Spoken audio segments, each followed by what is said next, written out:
আসসালামু আলাইকুম। দীর্ঘ 17 বছর পর টি-20 বিশ্বকাপ জিতল টিম ইন্ডিয়া। 2023 ওয়ানডে বিশ্বকাপ হারের স্মৃতি ভুলে এগিয়ে গেছেন রোহিত শর্মার দল। এরপরে দক্ষিণ আফ্রিকাকে হারিয়ে এবারে টি-20 বিশ্বকাপ জিতল রোহিত শর্মারা। টি-20 বিশ্বকাপ জিতে দল থেকে বিদায় নিয়েছেন রোহিত শর্মা, বিরাট কোহলি ও রবীন্দ্র জাডেজারা। এর মাঝে প্রধান কোচের দায়িত্ব ছেড়েছেন রাহুল দ্রাবিড়। এরপরে দলের প্রধান কোচ হিসেবে যোগ দিয়েছেন গৌতম গম্ভীর। এবার জানা গেল গৌতম গম্ভীরের অধীনে শ্রীলঙ্কার বিপক্ষে সফরের সূচি। চলুন তাই নিয়ে বিস্তারিত জেনে নেওয়া যাক। রাহুল দ্রাবিড় দায়িত্ব ছাড়ার ঘোষণার পরপরে ভারতের নতুন কোচ হিসেবে উঠে আসে সাবেক ক্রিকেটার গৌতম গম্ভীরের নাম। নানা গুঞ্জনের পর অবশেষে বিশ্ব চ্যাম্পিয়নদের কোচ হিসেবে দেখা যাবে তাকে। শ্রীলঙ্কা সিরিজ দিয়ে ভারতের কোচ হিসেবে যাত্রা শুরু করতে যাচ্ছেন গম্ভীর। গতকাল বৃহস্পতিবার শ্রীলঙ্কা সিরিজের সূচি ঘোষণা করেছে board of control for cricket in India.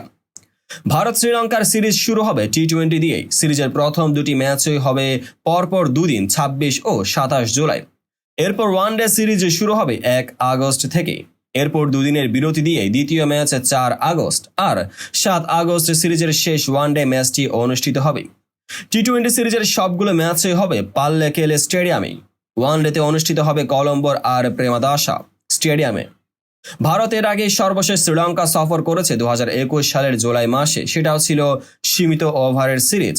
সে সময় ভারপ্রাপ্ত কোচ হিসেবে দায়িত্ব পালন করেছিলেন দ্রাবিড়।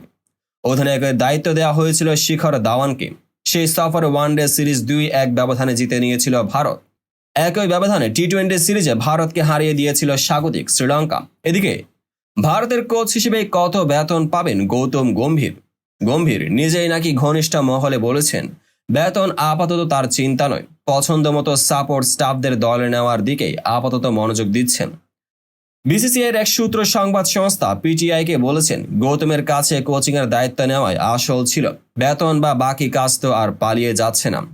2014 সালে রবি শাস্ত্রীর ক্ষেত্রেও একই জিনিস হয়েছিল। দলে যোগ দেওয়ার সময়ও রবির সঙ্গে কোনো চুক্তি হয়নি, পরে সব ঠিক হয়। গৌতমের ক্ষেত্রেও খুঁটিনাটি ব্যাপারগুলো পরে ঠান্ডা মাথায় তৈরি করা হবে। বেতন হবে রাহুল দ্রাবিড়ের মতোই। জানা গেছে গম্ভীরকে নিজের পছন্দ মতো সাপোর্ট স্টাফ বাছার অনুমতি দেওয়া হয়েছে। জাতীয় ক্রিকেট একাডেমির সঙ্গেও যোগাযোগ রেখে চলবেন তিনি। গম্ভীর নিজেও সে কথা কোচ হওয়ার পরেই বলেছিলেন। এনসিএর কোচ এবং আগামী দিনের প্রতিভাবান ক্রিকেটারদের তালিকা চাওয়া হতে পারে। শোনা যাচ্ছে কেকেআরের অভিষেক নায়রকে সহকারী কোচ করা হতে পারে। তাকে গম্ভীর তো বটেই, রোহিত শর্মাও পছন্দ করেন। বোলিং কোচ হিসেবে দেখা যেতে পারে জহির খান বা লক্ষ্মীপতি বালাজিকে।